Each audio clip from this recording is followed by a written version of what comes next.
Okay, so why it's so important to draw the angles with the initial side on the positive x-axis is because of this vocab word, a reference angle.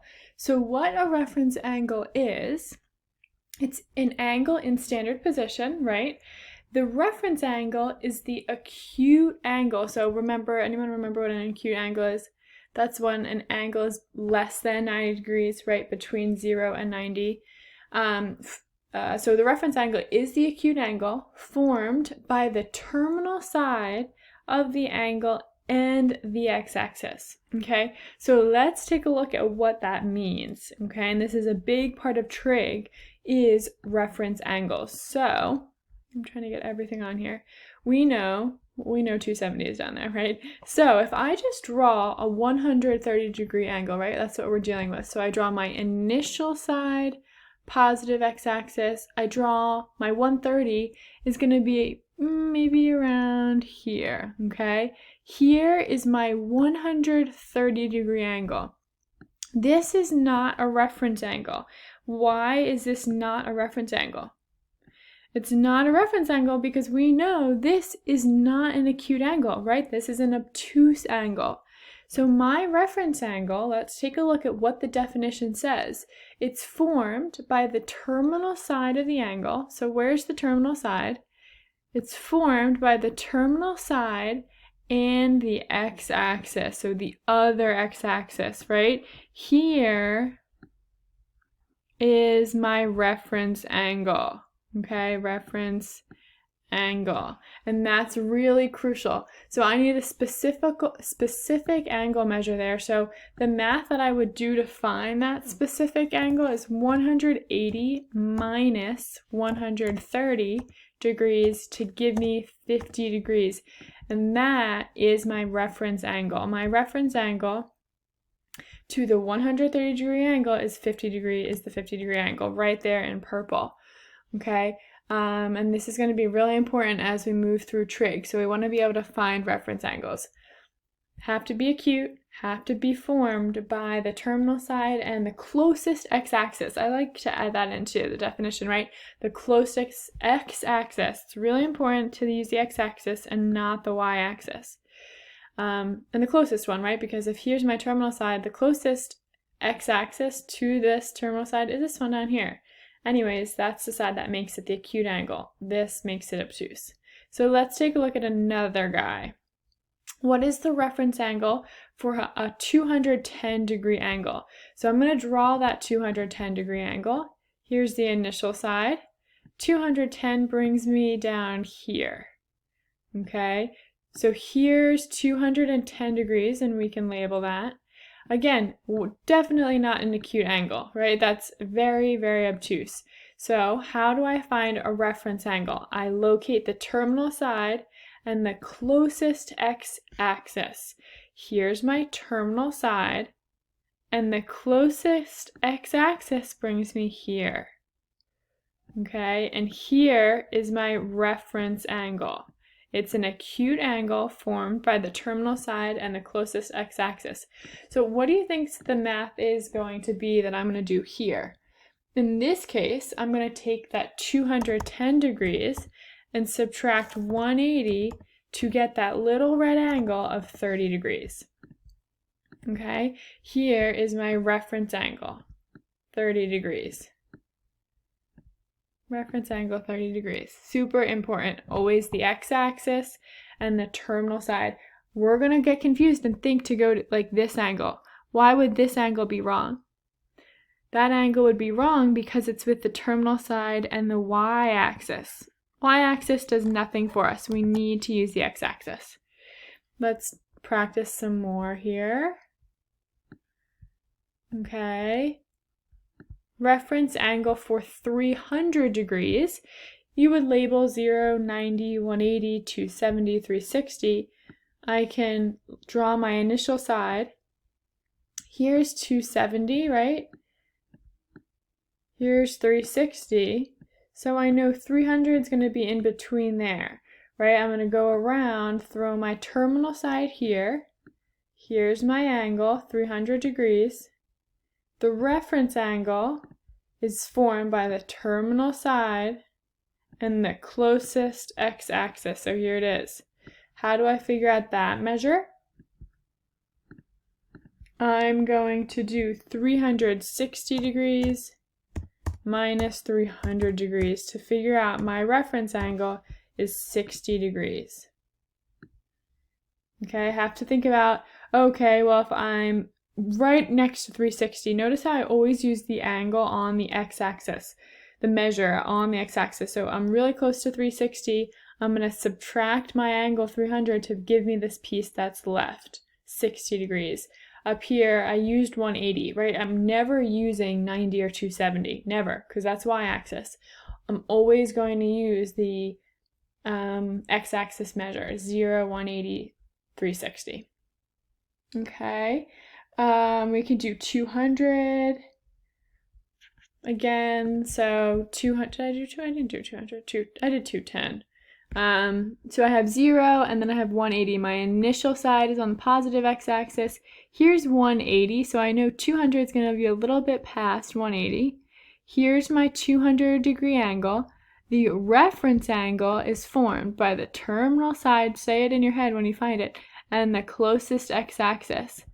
So here's my reference angle, and I'm going to find that by doing my angle, 200 minus 180, the x-axis, to give me a 20 degree reference angle. Okay, what about some negative angles here?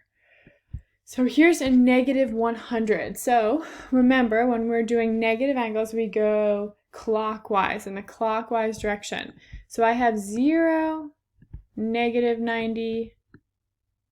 I'm going to stop after this next one, negative 180. Okay, my initial side is on the positive x-axis. It's negative, so I push this downwards to go clockwise direction. I'm going to push it a little bit off of negative 90 degrees, because it's negative 100. Here's negative 100. Again, right, think about the reference angle is, say it with me, formed by the terminal side and the closest x-axis. This is the angle I need. Okay, how are we going to find this angle? I kind of just work with the positive numbers, right? 180 minus 100 is going to leave me with 80 degrees. That's the measure. Let's get my pen back. That's this measure.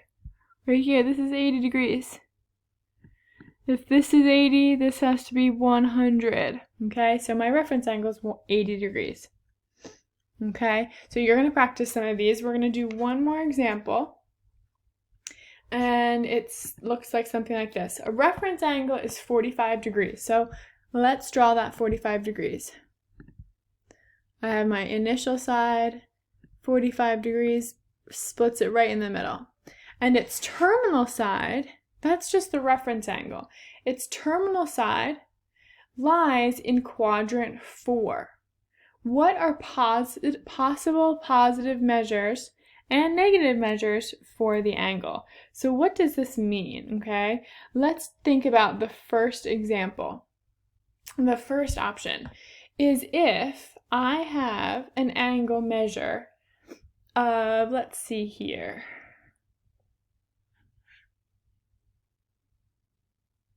Let's see. Okay, wait, it was supposed to be in the 4th quadrant. I drew it in the 1st quadrant. So let's bring this down to go in the 4th quadrant. Here we go.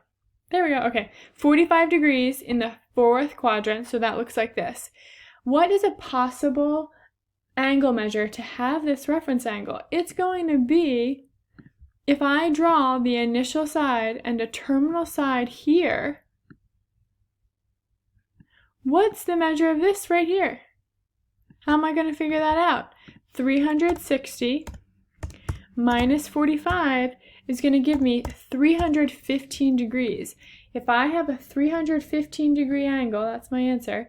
If I have a 315 degree angle, the reference angle is going to be 45. But then it wants to know a negative possible angle measure. Well, let's push it the other way around.